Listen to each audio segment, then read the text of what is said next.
Olá, bem-vindos ao podcast sobre educação. Hoje estamos gravando nosso 4º episódio aqui no Rio de Janeiro e contamos com uma convidada muito especial. Logo estaremos apresentando nossa convidada. Este é um espaço dedicado para conversarmos, refletirmos e nos inspirarmos com os mais variados temas do universo educacional. Vamos receber instituições, especialistas, parceiros que fazem a diferença na educação do nosso país, dos estados e dos municípios. Eu sou a professora Fátima Ehlert, há 40 anos atuando na área da educação, com experiência na gestão, na docência. Atualmente estou no Conselho Estadual do Rio Grande do Sul, enquanto presidente para o mandato 2025-2027, gestão 2025-2027, e gosto muito também de atuar com formação de professores em diferentes temas, acreditando no poder de transformação da educação. Comigo nesse projeto está a Carla Camila. Oi, professoras. Estou muito feliz de estarmos aqui, startando aqui no Rio de Janeiro o projeto Sobre Educação Podcast, que foi um projeto que a gente idealizou com muito carinho, né, professora Fátima? E que a gente já está aí no nosso 4º episódio. Já temos um planejamento para o nosso próximo episódio também, com edição especial aqui no Rio de Janeiro. E estou muito feliz aqui da gente estar recebendo essa especialista que eu admiro tanto. Prazer em conhecê-la pessoalmente. Hoje a gente vai poder conhecer um pouco da sua história, de toda a sua jornada. E me apresentar brevemente. Meu nome é Carla Camila. Eu atuo com projetos na área da educação há mais de 15 anos. Atuei quase 7 anos na Undime do Rio Grande do Sul e já andei muito por esse Brasil desenvolvendo projetos na área da educação. Então, ter um podcast para tratar de um tema de tanta importância como esse é uma alegria, com certeza, para todas nós. Vamos lá. Que bom, Carla, que bom, professora Lia. Agora já apresentando, então, a professora Lia Faria, que estará conosco neste episódio para falar de um tema de extrema relevância, que é a educação integral. O que de fato é necessário para a gente transformar a vida das crianças e dos estudantes, né? O papel que a escola tem e o papel que a educação integral tem na vida, na aprendizagem, na qualidade, na diminuição da desigualdade educacional, na equidade. Então, nós vamos estar falando sobre isso. E também o podcast é patrocinado pela Aprende Brasil Educação, uma instituição que está presente em muitos municípios do Brasil, com inovação e soluções para transformar a vida de estudantes e professores. Agradecemos imensamente a oportunidade também desse patrocínio. Educação é uma paixão que se renova. Há 50 anos, esse é o DNA do Grupo Positivo. O mesmo grupo educacional que em 2005 lançou o sistema de ensino Aprende Brasil e transformou a vida de mais de 1,5 milhão de alunos e de 120 mil professores. Mais tarde, em 2019, o sistema de ensino Aprende Brasil se tornou a editora Aprende Brasil e deu origem a marcas com grande impacto no ensino brasileiro. Agora, estamos prontos para um passo ainda maior. A Aprende Brasil Educação. Uma nova assinatura que veio para refletir ainda mais forte o que para nós sempre foi a alma de tudo: a educação. Pessoas pensando a educação em todos os aspectos, entendendo que ela é um grande motor. Um motor que propulsiona um mundo capaz de promover as transformações de que a humanidade precisa para alterar o destino das próximas gerações. É nisso que acreditamos e é assim que iremos mais longe para fazer do nosso propósito realidade todos os dias. Construir um futuro melhor por meio da educação com o primeiro e o segundo sistemas de ensino para a área pública, o NAME e o Aprende Brasil. Aprende Brasil Educação. Juntos vamos mais longe. Convidamos vocês que nos escutam para acessar o nosso podcast sobre educação, conferir este episódio e também os outros 3 que já foram realizados. Hoje falaremos sobre educação integral com a professora Lia Faria, que trabalhou e atuou com Leonel Brizola, o governador do Rio de Janeiro, conhecido pela implementação do CIEPS, e que ainda hoje é referência quando nós falamos em educação integral. Não tem como falar em educação integral sem lembrar do CIEPS e sem lembrar também de Leonel Brizola. Também com a Darcy Ribeiro, a professora Lia teve a experiência, né, de conviver, de seguir suas ideias, de conversar, de acreditar na educação como um investimento, jamais como gasto, como investimento. Também atuou como coordenadora nesse projeto. Mas, professora Lia, eu lhe pergunto, quem é Lia Faria? Bom, eu acho que eu sou essa mulher, né, principalmente da geração dos anos 60, né? É uma geração que, como dizia a nossa sonhadora, né, a Simone de Beauvoir, não se nasce mulher, torna-se. E as mulheres dos anos 60, elas começaram a romper muitas barreiras, né? Muitas. Inclusive, minha tese de doutorado, eu trabalho, né, ideologias e utopias dos anos 60, um olhar feminino. Quer dizer, o que foi essa década? Uma década profundamente transformadora e uma década que começou a possibilitar um número muito grande de mulheres de se libertar, né? Então, eu, felizmente, né, consegui, inclusive, associar esse lado profissional, esse lado político, com o meu lado familiar, afetivo, que eu sei que é dificílimo, foi dificílimo para essas mulheres, né? Eu tive a sorte de ter um companheiro, né, que me respeitava, que me admirava. Ele também era professor, era de uma família de professores, né? E isso possibilitou que eu tivesse um casamento muito feliz, que não era muito natural nessa época, é uma época de muitos divórcios, muitas separações, como é até hoje, né? E, né, casamentos, né, heterossexuais, de brancos, essa coisa hoje que é tradicional, diria que é até careta, né? Meus alunos às vezes perguntam, professora, a senhora é casada com o mesmo homem há 40 anos, eles achavam aquilo muito estranho. E Darcy Ribeiro, que era uma figura, né? Ele dizia assim, não, professora, mas isso aí já é incesto, esse seu marido já não é marido, já é irmão, né? Mas, então, eu sou essa mulher, né? Quer dizer, eu pude ter um universo afetivo muito poderoso, né? Então, eu sou mãe de 3 filhos, avó de 6 netos e agora bisavó de 2 meninas lindas, né? 2 mulheres, né? Flor Maria e Analice. Nós somos a própria casa das 7 mulheres, porque são 5 netas e 2 bisnetas, né? Então, esse meu universo feminino, ele é fantástico, porque foi nas relações com minhas colegas, professoras, né, grandes amigas, às vezes amigas de 30, de 60 anos, como o meu grupo da Escola Normal, que nós nos reunimos ainda 2, 3 vezes por ano. Tudo isso é muito da minha geração.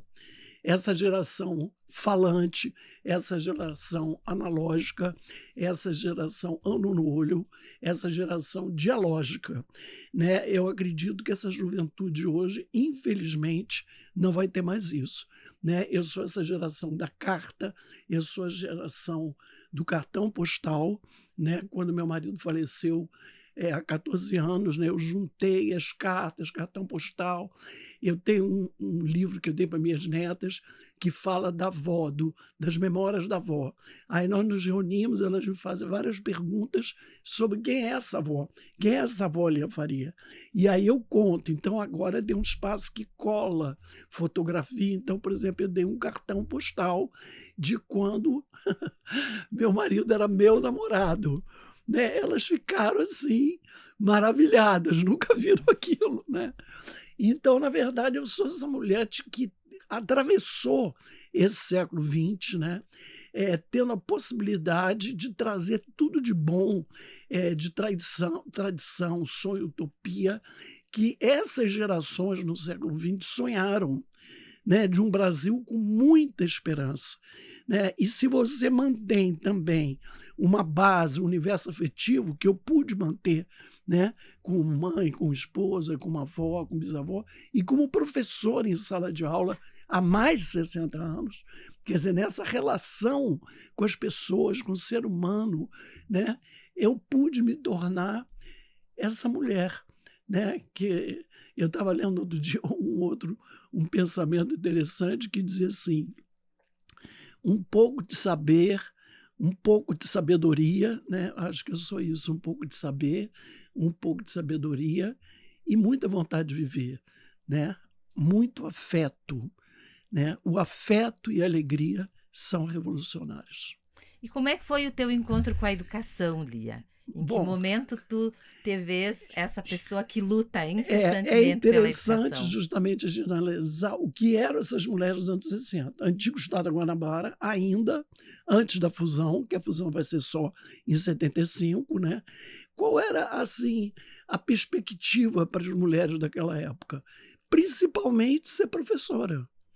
Né? Mulher era o quê? Professora, enfermeira, e tinha aquela coisa, professora é melhor porque vai trabalhar meio horário, não trabalha horário integral, vai poder casar, vai poder ser mãe.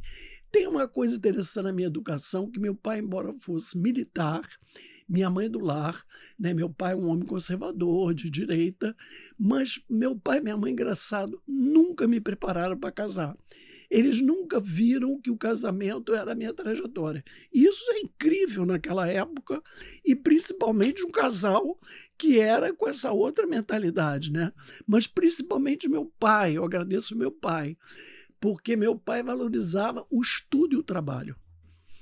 Meu pai era aquela pessoa positivista, né? Ele dizia, em primeiro lugar, a pátria, ele tinha aquela formação, era aquele militar nacionalista, chegou a votar em Brizola, porque era de direita, mas tudo para ele era pátria, né? Em primeiro lugar até da família. E como positivista, ele dizia, quem acredita em Deus é fraco, não precisamos de Deus. Então, o que acontece? Eu não tive uma formação religiosa, o que me salvou. Porque o que acontece? A educação religiosa, ela é castradora. Ela fala em pecado, ela fala em culpa, né? Então, na verdade, eu não tive isso na minha família. Nem essa coisa do casamento e nem a frustração. Tem que ser amar Deus sobre todas as coisas, tudo é pecado, né?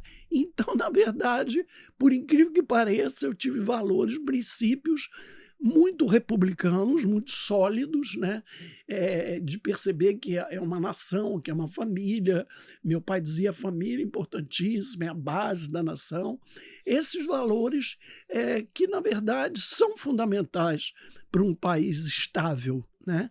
Ele era democrata, ele valorizava o processo eleitoral, e eu cresci com essa orientação. E eu tinha uma paixão pela minha avó, a mãe biológica da minha mãe, Débora, que é uma das poucas pessoas que eu tenho retrato até hoje, que eu guardo nas minhas coisas. E essa minha avó, ela foi muito pobre, lutou com muita dificuldade, teve 8 filhos, não pôde criar minha mãe, porque ficou viúva muito cedo, aí entregou a minha mãe para ser criada pelo sobrinho. E essa minha avó, ela era espírita, ela era kardecista, ela tinha, inclusive, eu recebi, inclusive, ela médium, Pai José, e era uma mulher de uma luz, de uma espiritualidade, uma coisa que na infância, na adolescência, eu via, eu percebia. Minha avó, ela era diferente de todos os outros. E eu tinha loucura por essa minha avó. Inclusive, a família inteira, de certa forma, desprezava minha avó, né? Porque eles eram classe média, né? Do lado do meu pai, meu avô era médico, meu outro tio era advogado. E quem era minha avó? Minha avó era pobre, morava num conjugado, mas ela era muito mais rica que todos eles. E eu sempre percebi essa riqueza da minha avó, essa capacidade humana da minha avó, né? Então, acho que eu fui profundamente marcada pela minha avó em 2 traços que me sustentam, que é a fé e a alegria. A fé no mundo, a fé no outro, a fé em todas as religiões e a fé naqueles que não têm religião, mas que acreditam no bem, né? Que acreditam em fazer pelo outro, né? Eu chegava na casa da minha avó, assim, ou meio-dia, ou 18 horas, minha avó estava rezando, pedindo por todo mundo. Eu falei, mas vovó, você não pede para você, mas eu não preciso de nada, eu tenho tudo. Aí ela pedia para fulano passar no concurso público, ciclano comprar um carro novo, e eu ficava assim, abismada. Ou seja, minha avó tinha tudo. E aí eu aprendi com a minha avó, que eu sempre tive tudo. Eu não precisava das coisas materiais, né? Então, a minha avó, por um lado, e meu pai, por outro, foram as duas figuras mais marcantes na minha infância e na minha adolescência. Como é que tu te encontra com a educação pública? Bom, aí, justamente, então, o que eu ia ser? Professora. Aí fiz escola normal, né? Era Inácio Azevedo Amaral, era ali na Lagoa, pública, e gostava de ser professora, gostei da escola normal. Na ocasião, já fui candidata lá ao diretório da escola normal, mas não ganhei. E sempre tive esse meu lado, muito, muito para cima, muito alegre, muito positivo, de liderança, né? Sempre tive muitos amigos. E aí eu vou trabalhar na zona norte da cidade, num outro Rio de Janeiro, né? Eu acordava às 5 horas da manhã, meu pai e minha mãe me levavam assim para pegar o ônibus na Avenida Copacabana, dali eu seguia, saltava no Castelo, pegava outro ônibus para ir até Irajá. Isso hoje seria humanamente impossível. Eu tinha 17 anos, né? E aí aconteceu uma coisa muito interessante, que você diz assim, qual foi a sua primeira experiência com a educação? Eu diria, Fátima, que mais do que com a educação, eu acho que foi experiência, assim, com a desigualdade, com que mundo real nós vivíamos. Porque até 17 anos, meus pais, embora fossem uma classe média bastante simples, né? Meu pai começando como oficial da aeronáutica, minha mãe nunca trabalhou, mas nós morávamos na Avenida Atlântica, do lado do Hotel Copacabana Palace, né? Eu fiz natação no Hotel Copacabana Palace. Eu vi o mundo da minha janela, porque o hotel era só gente do mundo inteiro, Brigitte Bardot.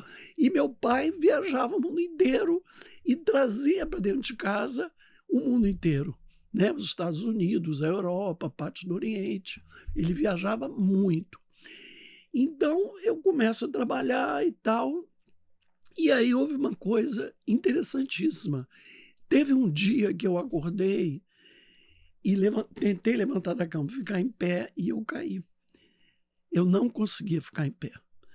Bom, meus pais ficaram em pânico, acharam que era paralisia infantil, né? Aí vários médicos, eles disseram, sua filha não tem nada, isso é uma coisa emocional. Houve algum fato, houve alguma coisa, algum trauma, ela sofreu algum trauma? Sim, eu sofri um trauma, que eu vi a pobreza pela primeira vez. Eu descobri o que era ser pobre, né? Tanto que no primeiro ano que eu era professoranda ainda, que existia essa coisa de professoranda, eu ainda levei isso para minha aposentadoria como professoranda. O último ano, o terceiro ano normal. Aquilo passou, porque era uma escola assim, num bairro, uma escola muito bem organizada e tal. Eu peguei uma 5ª série, os alunos, alguns eram quase o meu tamanho, tinha aluno de 14, 15 anos, eu tinha 17. Eu tenho foto dessa turma até hoje, eu lembro dessa turma até hoje. Tinha um aluno, Luiz, que era uma figura, um capeta. Eu lembro que eu levei ele um fim de semana para passar comigo em Copacabana, negro, né? E no ano seguinte eu fui trabalhar próximo, mas aí era dentro de uma favela. Aquela favela grande ali, em Irajá, Cari, onde tem perto um prédio da Rádio Nacional. E veja bem, não era essa favela de hoje, não era essa realidade de hoje, era muito mais tranquilo. Mas mesmo assim, era dentro da favela. Eu nunca vi miséria ali, né? Eu vi pobreza, miséria não. E aquilo me chocou de uma maneira, né? Quer dizer, eu disse, não, o mundo não é aquele mundo cor-de-rosa, aquela bolha que meu pai e minha mãe me apresentaram. O mundo também são essas pessoas, né? E eu tive que fazer um trabalho para enfrentar, quer dizer, eu não queria ver aquilo. Aí eu me coloquei de frente para aquela realidade. E a partir dali, com o aprendizado, também influência que eu tinha tido da minha avó Débora, eu percebi essas diferenças, né, entre as classes sociais, das próprias pessoas da minha família, né, que faziam um pouco, né, de quem era pobre, aquelas piadinhas de negro, aquelas piadinhas de deficiente físico. Essas coisas do preconceito começaram a me incomodar profundamente. Era tudo muito mais um sentimento, né? Eu nunca tinha lido sobre aquilo, meus professores nunca tinham estimulado aquilo. Eu me lembro que quando eu fiz doutorado, tem um fato incrível que eu conto sempre, que a única professora, nem professora, a única entrevistada negra do meu doutorado, que eu entrevistei mulheres daquela geração, foi uma colega de escola do primário, que era a única aluna negra, que era a Zélia. E a Zélia tinha um histórico incrível. A mãe fugiu de casa, abandonou os filhos, ela era um irmão com o padrasto, que era um porteiro perto de onde eles moravam, ali em Copacabana. E ele foi uma pessoa espetacular, porque ele ficou com eles, criou, e a mãe desapareceu. Aí ela me contou que um dia, ela já adulta, ela viu a mãe, correu, a mãe viu que ela estava chegando, entrou num ônibus para não falar com ela. Ela nunca mais viu a mãe, a Zélia. Estudou comigo no primário, depois se formou advogada, teve sucesso em tudo. E a Zélia me contou coisas também assim, arrepiantes, né? Que a gente não tinha quase noção. Porque a verdade é que até os anos 90, a gente tinha muito pouca noção do que as coisas reais que estavam acontecendo. Aí ela me contou uma história assim terrível, que uma das nossas professoras, professora Leia, que era judia, uma família toda judia, por isso nem me espanta ver as barbaridades que eles estão fazendo em Gaza, matando todo mundo, porque essa professora Leia, que era judia, um dia convidou, e me convidou também, para o aniversário da filha.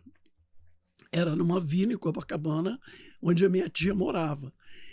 E aí nós fomos, todos satisfeitos e tal. Aí a Zélia botou a melhor roupa, o melhor sapato e tal. Quando chegou no prédio, o porteiro já falava: você não pode subir, uma criança de 10 anos, você não pode subir pelo elevador social. Você tem que ir pelo elevador de serviço, porque só negro, só elevador de serviço. Né? E ela me contou, me narrou isso tudo. Aí ela chegou lá, tocou a campainha. Quando ela tocou a campainha, a professora Léa fez ela entrar, deu para ela um aventalzinho e ela serviu a festinha inteira. Quando acabou a festinha, a professora Léa fez um pratinho com os restos e deu para ela levar. Então, gente, a minha formação política, minha formação ideológica, não foi Marx, não foi partido político, não foi do PT, não foi do PDT. Foi a realidade. Foi a realidade quando eu entrei naquela favela no Irajá, entendeu? Foi essa história da minha amiga Zélia com essa professora terrível. Quer dizer, holocausto, passaram coisas bárbaras e, no entanto, conseguem ser perversos também. Até talvez por ressentimento, coisas muito mal resolvidas, desenvolveram esse lado pior do ser humano. Né? Então, a educação, a escola pública, se tornou para mim um caminho possível para tentar reverter todas essas injustiças. Tudo bem, é uma gota d'água, eu sei, mas eu faço a minha parte. Eu quero ter a consciência de que, justamente por ser branca, classe média, criada na Zona Sul, sempre estudei escola pública, recebi muito do poder público, né? Tive várias bolsas na universidade, ainda tenho uma bolsa hoje pela UERJ como sênior, estando aposentada. Então, a minha obrigação é dividir o que eu aprendi, é dividir o que eu recebi com essas pessoas que tiveram muito menos acesso que eu e que ainda continuam tendo muito menos acessos que eu. Então, minha grande paixão política é a educação pública, é a escola pública, não é a universidade. Né? O Gramsci, que é um filósofo italiano que eu gosto muito, trabalho muito com ele, ele diz: não existe política sem paixão. né? Então, para mim, a educação é uma paixão política que eu vou levar até o último dos meus dias. E o dia que eu não existir mais, eu tenho certeza que ela vai estar multiplicada no meu legado, nos meus filhos, nos meus netos, meus bisnetos e nos meus alunos. Com certeza, com certeza. E a experiência, professora Lia, com o CIEPs no Rio de Janeiro, com a convivência com o governador Leonel Brizola, com o Darcy Ribeiro, como é que tudo isso se soma na história de Lia Farias? Bom, aí eu digo sempre que eu sou AD e DD, antes de Darcy e depois de Darcy. Porque Darcy, gente, sinceramente, ele é uma pessoa perigosa. Ele é uma revolução na cabeça de qualquer pessoa. Só para vocês sentirem, todas as mulheres que trabalhavam com a gente ali próximo na Secretaria Estadual de Cultura, no primeiro PE, o primeiro Programa Especial de Educação, no primeiro governo, que ele foi secretário de Cultura, além de vice-governador, vocês acreditam que todas as mulheres se separaram dos maridos? Com exceção da minha figura, que ele dizia que o meu casamento era um incesto, que era um absurdo uma mulher como eu precisar de marido. Então, realmente, ele era perigoso, né? Mas eu não tinha problema nenhum em relação ao meu casamento. Eu tinha um grande companheiro, um amigo, né? E conseguia conviver com as loucuras do Darcy, mas realmente ele transformava a sua cabeça, né? Eu acho que uma das grandes mudanças na minha formação teórica, intelectual, foi em relação à cultura, né? Ele me convenceu, ele mostra por A mais B, até porque ele tem um universo incrível, ele convida pessoas brilhantes da área cultural, e eu vou conviver com essas pessoas brilhantes da área cultural. Ele mostra por A mais B, e eu hoje estou absolutamente convencida disso, de que a cultura é a base política, social, de onde parte tudo, né? A educação, na verdade, é um grande braço da cultura. Não há educação sem cultura e não há cultura sem educação. Quando a gente vê essas manifestações que ocorreram domingo, né, a cultura estava ali presente, né? Aqui no Rio, em Copacabana, toda aquela geração de 80 anos, toda aquela minha geração, a geração de 60, eles não eram meros cantores e compositores. Eles traziam toda uma luta, uma história real do cotidiano de quem vivenciou aquele Brasil nos anos de chumbo, da ditadura militar, sobreviveu e continuou. Alguns morreram, alguns não sobreviveram, né? Alguns estão desaparecidos até hoje. Então, teve uma pessoa aí, não sei, um deputado desse aí da direita, que falou: é claro, com esses shows vai todo mundo. Claro, ele nem alcança o que ele está falando. É para além disso. Não é um show. As pessoas choravam. Por quê? Porque aqueles três, simbolicamente, inclusive lançaram no Zap uma foto, Caetano, Gil e Chico Buarque, os três à frente da passeata dos 100 mil. Eu estava lá, grávida da minha primeira filha. Eu lembro a roupa que eu vestia.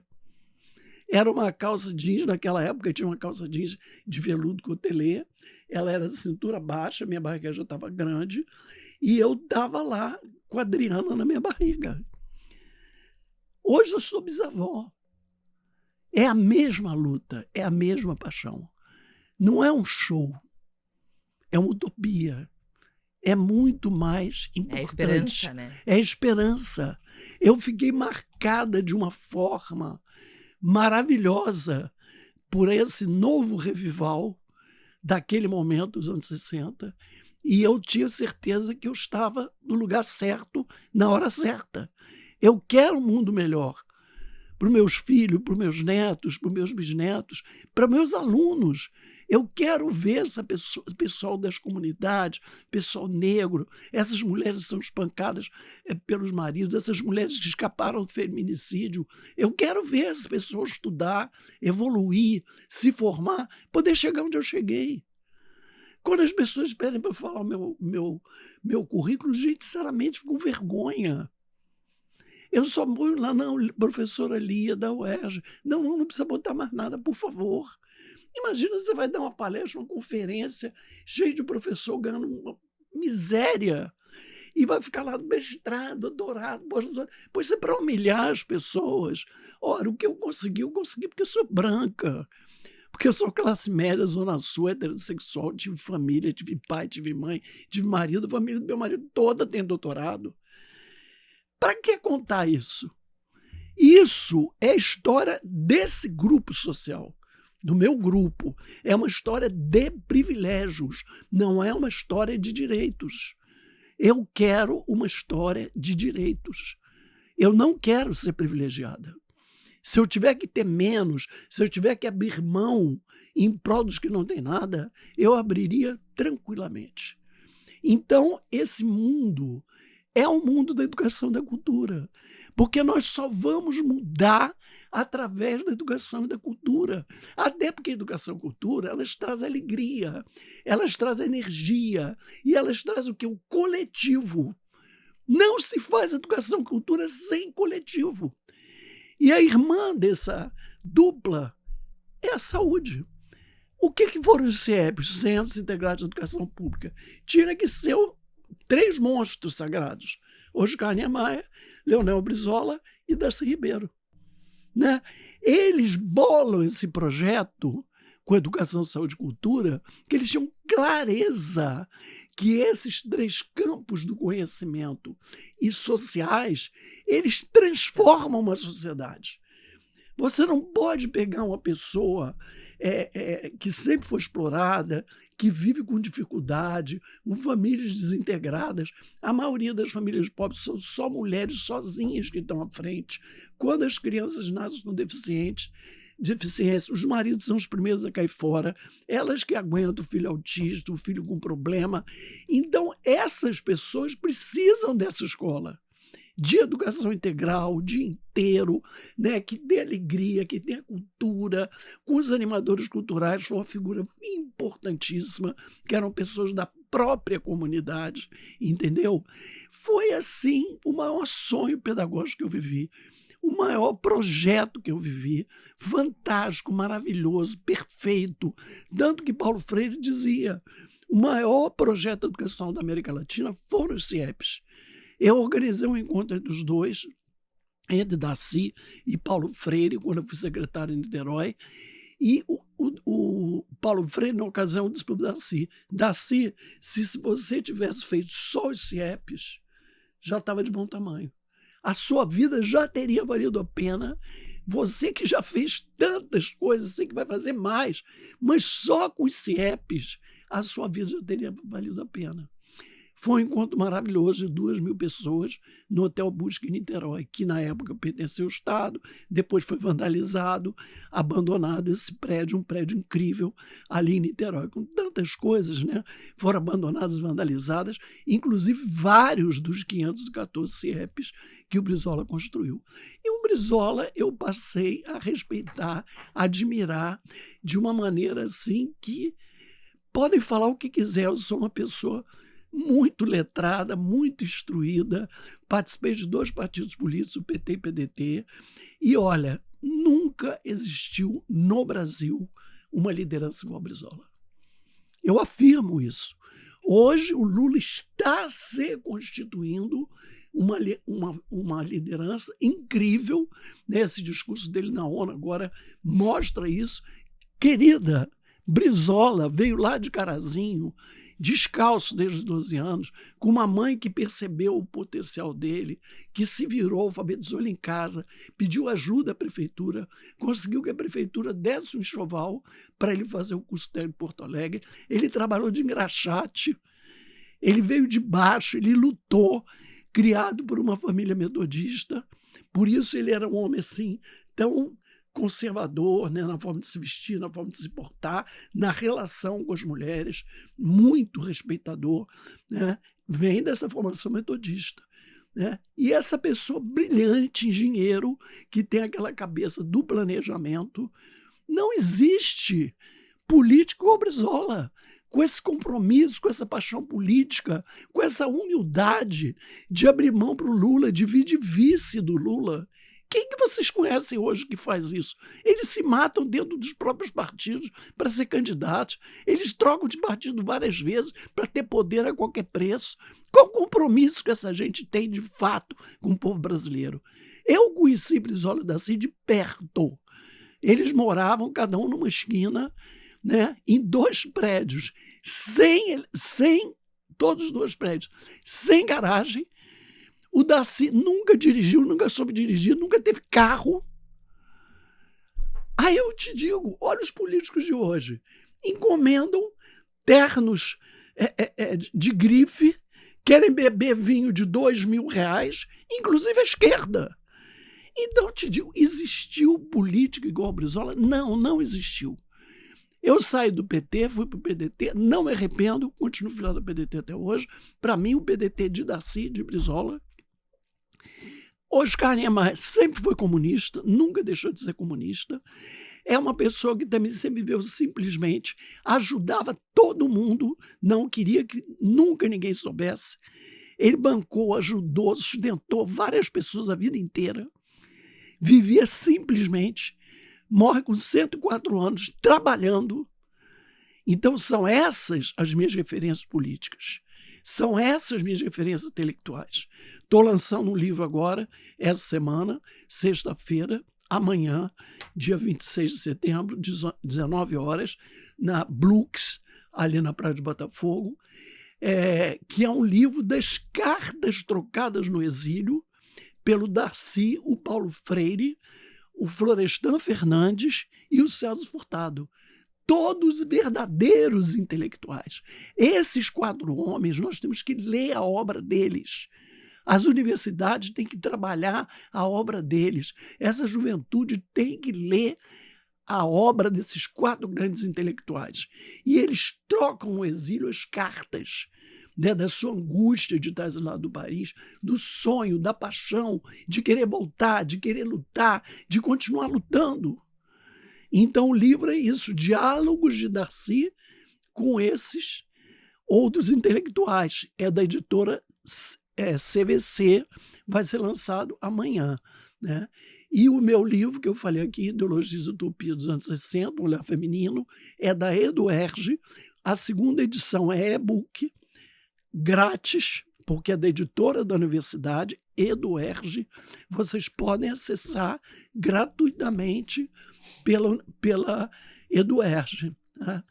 Então é o seguinte, a minha história é essa, é uma história de luta, é uma história de combatividade. Meu marido também era uma pessoa de esquerda, sempre foi uma pessoa de esquerda. Ele foi, de certa forma, a minha grande base política, né, o meu grande inspirador, né, de uma forma mais orgânica, mais teórica. Naquela época era todo mundo muito influenciado ainda pelo Partido Comunista. O Partido Comunista ainda tinha muita força, e ele só vai se filiar como eu quando vier, né, a anistia e abertura, que aí a gente se filia ao PT. É o nosso primeiro partido político. Nós 2 nos filiamos ao PT, morávamos em Friburgo. Meu último filho, friburguense, nasceu lá em 78, né, final de 78, e aí vem aquela explosão da greve dos professores, da greve do CEP, em 79, né, quando também todo mundo, a maioria se filia ao PT. O PT de Friburgo era um PT principalmente de professores, e eu venho candidata a prefeita de Nova Friburgo pelo PT. Meu, quanta história, né? E vamos aproveitar que a professora já compartilhou. História. Verdade. Vamos aproveitar que a professora compartilhou conosco em relação ao lançamento do livro. Esse episódio, ele não é ao vivo, ele está sendo gravado. Mas nós vamos compartilhar, então, após o lançamento, divulgar nas nossas redes sociais. Então, quem quiser nos acompanhar, além aqui do YouTube, a gente também tem o Instagram do Sobre Educação Podcast e também da Consultoria Educação e Ação, que a gente vai compartilhar por lá também o seu livro. Tá bom, muito obrigado. Eu vou tentar levar, que vai ter um encontro também, né, de educação integral em Porto Alegre. Eu já fui convidada. Eu estarei presente com pessoas do meu grupo. Nós somos 5 pessoas. Inclusive, uma delas é o neto do Brizola Neto, que foi convidado, que vai comigo, que é o o apresentador, né, desse programa que eu também falei para vocês, do Fio da História, e nós vamos estar lá em Porto Alegre. Eu quero ver, já estou combinando, da gente lançar esse livro lá. Porque é todo um pessoal interessadíssimo em educação integral, no Darcy Ribeiro. Eu tenho certeza que esse livro vai interessar muito essas pessoas que estão lá. Como é, professora Lia, que tu estás vendo essa questão da retomada da educação integral? Porque agora, de novo, né, nós estamos vivendo esse movimento desde 2023, dos municípios poderem aderir ao programa federal, de ter toda esta formação também, né, em nível de país para a oferta da educação integral. Como é que a senhora vê isso? Olha, Fátima, eu falei lá no encontro em julho, que você também estava. Eu não sei se você se lembra. Eu fiz assim, porque o Darcy era muito profético, né? E o Brizola também. Você lê umas coisas e ouve umas coisas ditas pelo Darcy, pelo Brizola, ali nos anos 80, que estão todas acontecendo. Mas eu fiz uma profecia. Eu acho que a grande revolução da educação integral, ela já está vindo do Rio Grande do Sul. Essa grande transformação da educação brasileira, ela vai vir do Rio Grande do Sul. As sementes que o Brizola plantou não foram em vão, né? O Marx, ele fala uma coisa nos seus escritos muito interessante, que ele diz assim: a gente às vezes tem a impressão de que a história não muda, que o processo histórico está parado, estagnado. Não é verdade. As mudanças são subrepetícias. As mudanças já estão ocorrendo e a gente muitas vezes não percebe. Essa explosão em 22 capitais no domingo demonstrou isso. E não foi só nas capitais. Em vários municípios estavam havendo movimentos. No Rio mesmo, eu soube que na Praia de Ramos foi um grupo enorme e fez uma manifestação, um movimento deles lá na Zona Norte, porque era mais difícil vir para a Zona Sul, porque eles sabiam que ia ser uma loucura. Ou seja, o Brasil todo explodiu. Não foram só as 22 capitais. Então, eu digo que essa transformação, esse germe, essa semente, como o Marx previa, né, já está acontecendo no Rio Grande do Sul. E assim como eu desenvolvi uma grande admiração pelo Darcy, pelo Brizola, pelo Oscar Niemeyer, que eu não conhecia, e por várias outras pessoas do grupo sensacionais. A Cecília Conde, infelizmente, já faleceu, a pessoa que coordenou todo o projeto de animação cultural. Tinha outro animador cultural brilhante, o Kaique Boticai, que também faleceu cedo. Foram pessoas maravilhosas que me marcaram. O Leonel Cais, o Paulo Sérgio Duarte, que é um grupo todo da cultura. Mas o que eu percebo? É que vai vir do Sul, porque o Sul tem essa ossatura, né? Quer dizer, o Brizola, como prefeito, como governador, quando ele faz as brizoletas, ele começa a semear essa ideia: é educação pública, é educação pública e é educação pública. E agora não faz sentido no século XXI qualquer educação pública. As mulheres se libertaram, as mulheres estão trabalhando 24 horas. Eu vinha conversando com você, minha nora tem 3 crianças, vive à beira da loucura, que é meu filho médio, tem mestrado, ela é arquiteta, concursada da prefeitura, tem doutorado. 3 meninas tentaram várias vezes botar a escola pública, não tem condições. Concorreram ao sorteio no Pedro II, não conseguiram. Eles 2 vêm do Pedro II, pagam uma fortuna de escola particular. Uma fortuna. Então a classe média está sufocada, pagando plano de saúde, pagando escola privada. Esse é um modelo capitalista selvagem que não deu certo no mundo inteiro. É só ver os Estados Unidos está se afundando, Estados Unidos está se acabando. O fato deles reeleger esse louco só demonstra a crise da sociedade norte-americana, né? A geopolítica está mudando. Quem está crescendo é a China, é a Índia, né? E só os idiotas não percebem isso, né? O BRICS vai ser a grande nova força. Não vai ser mais, entendeu? A comunidade europeia, que já começou a rachar desde quando a Inglaterra saiu, sempre manteve a Libra. Então é o seguinte, o Darcy apontava para isso, né, quando ele falava da América Latina. Ele chamava a Pátria Grande, a América Latina, a Pátria Grande, que as grandes mudanças do mundo vão vir do Brasil, vão vir da América Latina. Ou seja, de fato, é a pátria grande. Ela vai aparecer. Com o BRICS ela vai aparecer. Né? A geopolítica está mudando. Né? Então, também gramscianamente, eu digo, né? O Gramsci fala, conhece-te a ti mesmo, faça o teu inventário. Eu estou fazendo meu inventário aqui, mas eu não posso parar nos anos 60, nem nos anos 80, nem nos anos 90. Então, eu teria morrido quando meu marido morreu. Né? É uma dor imensa há 14 anos. Eu teria morrido quando a minha filha morreu 8 anos atrás, que essa é uma dor inimaginável. Né? Mas eu estou viva, inclusive, por causa deles. Então, essa mudança do mundo, eu estou sendo protagonista. Eu vou poder assistir, vou poder participar. Né? E vou participar, e estou participando. Né? É bom ver o mundo mudar. Ver que os negros estão tendo mais protagonismo, ver que as mulheres, ou bem ou mal, com todo o sofrimento, com essa barbaridade do número de estupros, de feminicídio, de pedofilia, elas também estão caminhando. Né? Então, eu preciso apoiar esses grupos sociais mais vulneráveis. São essas as pessoas que nós precisamos ajudar. Né? O meu filho médio, por exemplo, ele optou por ser médico de família. Ele está há 15 anos dentro de comunidades no meio do tiroteio. Comunidades violentíssimas. Como ele agora está na clínica da família em Manguinhos, ali na Fundação Oswaldo Cruz. Um dia desse ele manda uma foto do tiroteio comendo ele jogar debaixo da mesa. Eu rezo todo dia por ele, entendeu? Para que ele seja invisível a bala a essas pessoas. Lá onde ele trabalha, eles não podem ir em condição própria, nem ônibus, nem carro. Eles têm um ônibus que leva e traz. São vidros blindados. Ele está lá há quase 7 anos. Ele anda dentro da comunidade. As pessoas são pacientes dele.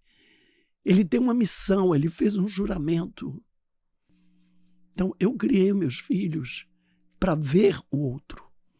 Ele é branco, ele é louro, ele tem olhos verdes, mas ele vê o outro. Então, isso é educação. A educação que a gente tinha que dar dentro de casa e a educação que nós tínhamos que dar dentro da escola. Né? As minhas netas que estudam franco-brasileiro, eu estou adorando.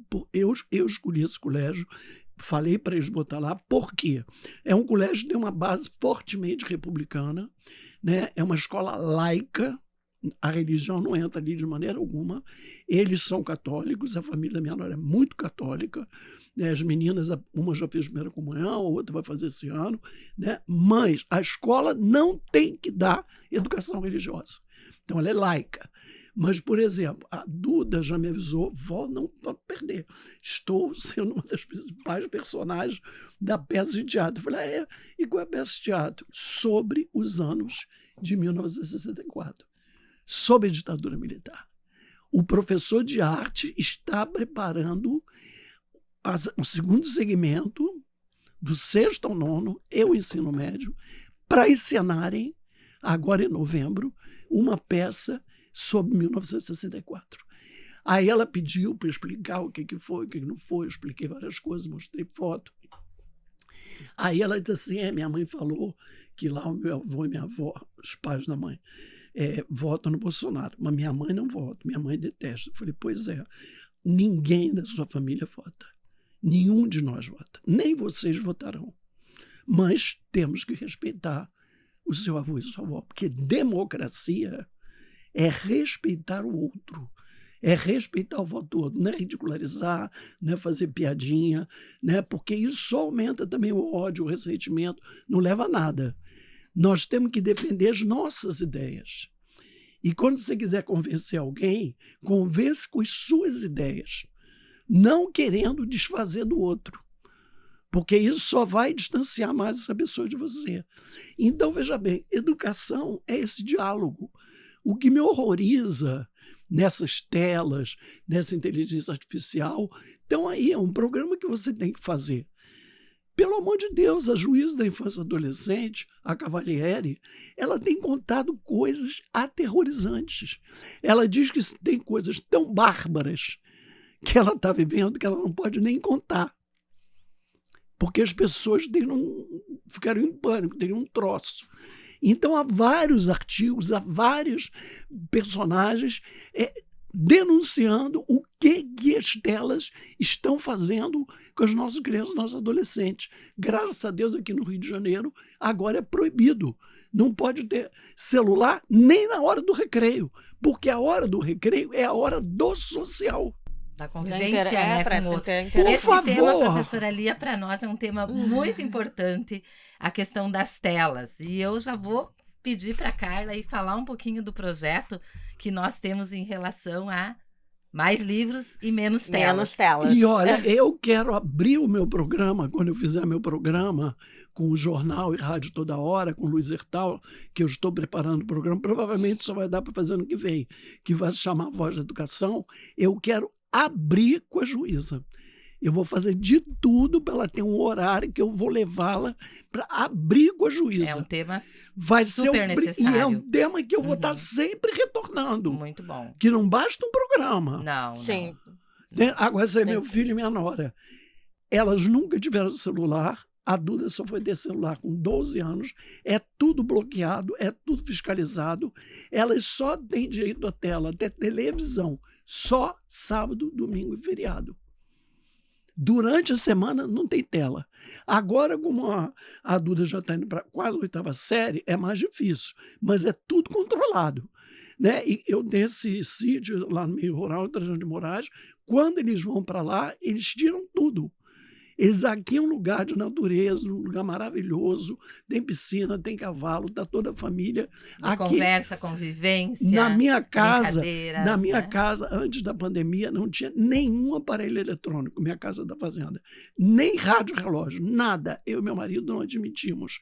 E nós tínhamos um hábito, sentava todo mundo junto, eu contava história para as crianças.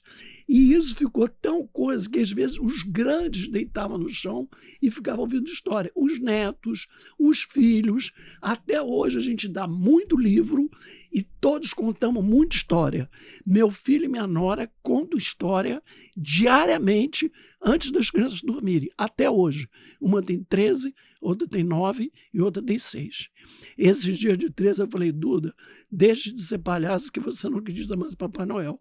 Para com esse negócio. Não, eu acredito, eu sei porque você diz que acredita. Você não quer entrar no grupo nosso do Amigo Oculto. Tu quer continuar mandando cartinha, ganhando 10 mil presentes. Falou, vó, você um dia me disse, se a gente não acreditar em Papai Noel, ele realmente não vai existir. Então você me disse isso, então eu vou continuar acreditando. E relatos como esse é tão importante a gente ouvir, porque mostra o quanto a literatura infantil é importante e o quanto essa interação familiar também, né, de ter esse estímulo.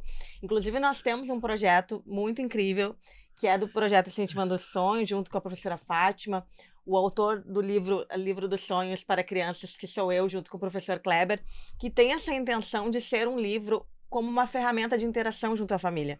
Então, a cada página do livro tem questionamentos para que a criança possa ir desenvolvendo. Então, ela constrói a sua história ao longo das páginas. Ela vai falando sobre si, ela vai falando sobre os seus sentimentos, as suas emoções. Tem diversos temas importantes do universo infantil, como saúde, escola, família, para que tenha essa interação no núcleo escolar, mas também haja essa interação familiar. Então, que não seja um livro que simplesmente fique com a criança e que sim tenha essa interatividade no momento em que as telas, infelizmente, estão tão presentes, né? Ter um livro que vai propiciar aí essa interação familiar e até para a própria família poder avaliando o que a criança está preenchendo quando ela já é alfabetizada, ou o que ela está desenhando. Então, são diversos questionamentos, né, professora? Inclusive, ele também está em consonância com a Base Nacional Comum Curricular. Então, ele foi todo planejado, todo pensado com cuidado para que seja uma ferramenta realmente de transformação. E o nome Livro dos Sonhos é por conta do projeto Incentivando Sonhos. Eu, como uma grande incentivadora de sonhos, inclusive quero fazer uma pergunta para a senhora. A gente já está agora, né, se encaminhando para o final da nossa conversa. E eu gostaria de ouvir um sonho que a senhora tem para a educação do nosso país. Nossa, meu sonho é que, de fato, realmente, as crianças das classes populares tenham acesso a uma educação de qualidade. É muito cruel, sabe, quando eu vejo minhas netas, sabe, desde a educação infantil, com aula de arte, com aula de música, conhecendo os maiores pintores, os maiores escultores. Gente, e os filhos da classe popular não têm direito a nada. Você está na rua e vê aqueles garotinhos vendendo bala. A gente tem pesquisas mostrando que a maioria dessas crianças sofre abuso sexual com 8, 9 anos de idade, né? Então, enquanto o Brasil, né, é aquela coisa do Cazuza, o Brasil mostra sua cara.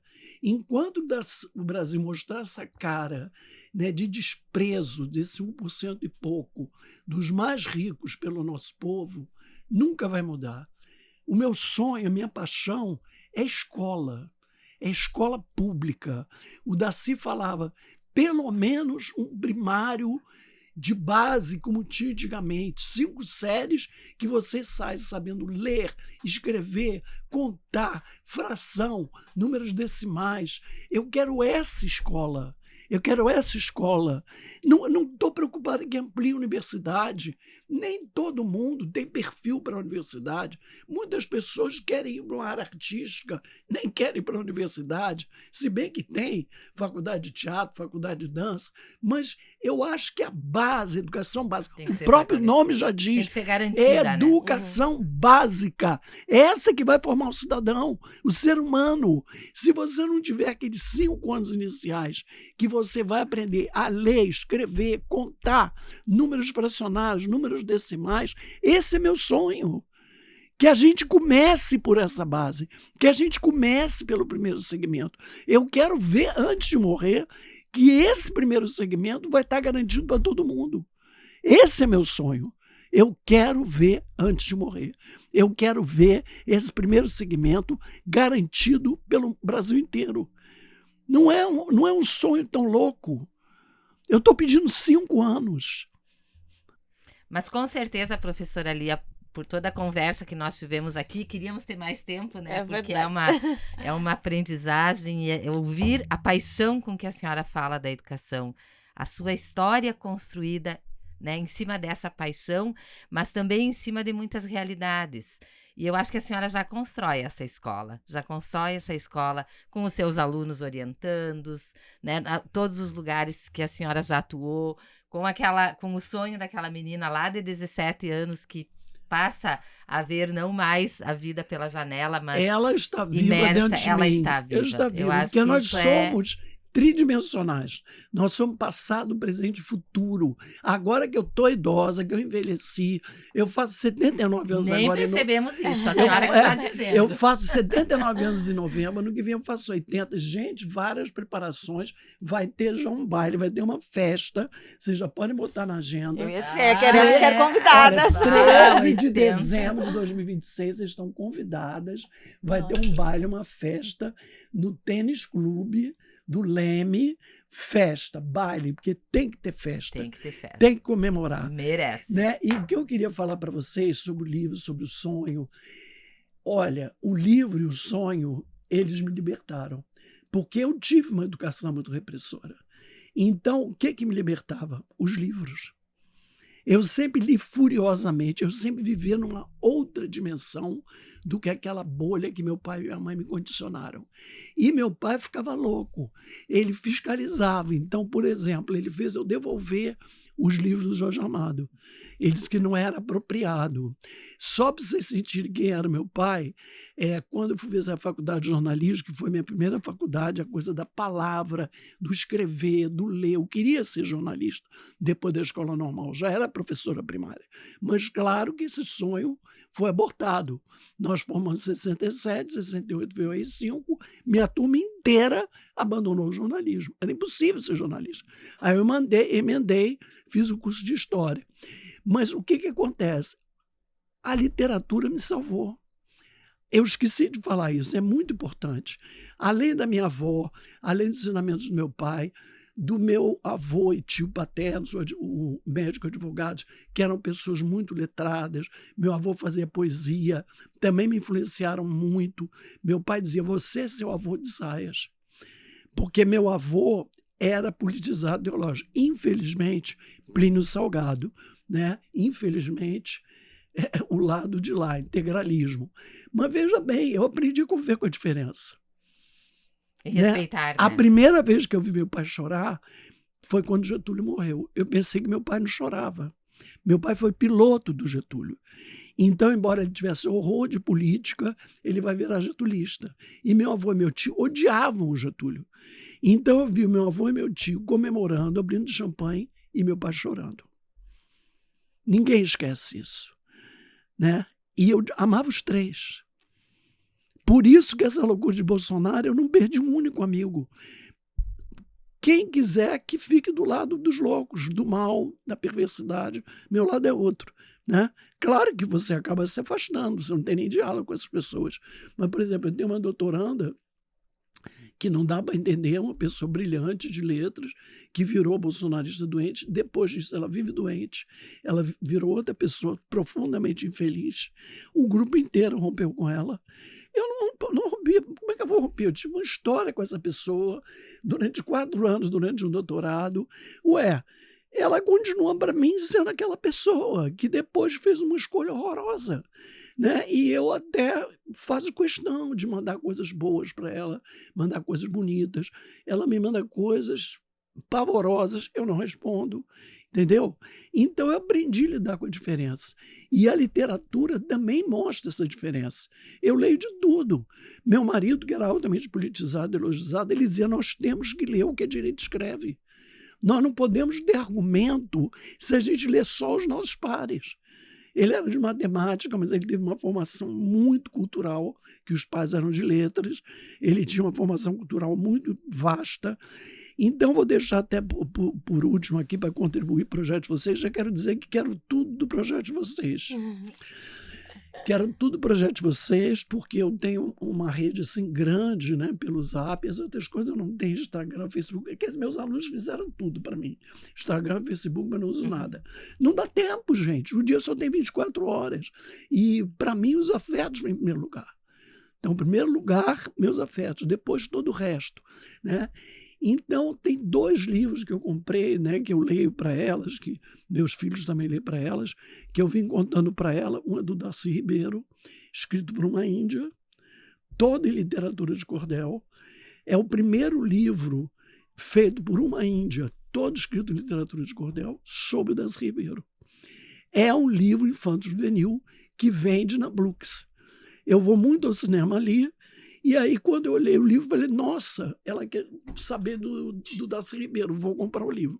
E outro maravilhoso, que esse eu comprei para várias crianças da família, é o das cartas das crianças para o Papa Francisco, que é maravilhoso. 2 livros maravilhosos.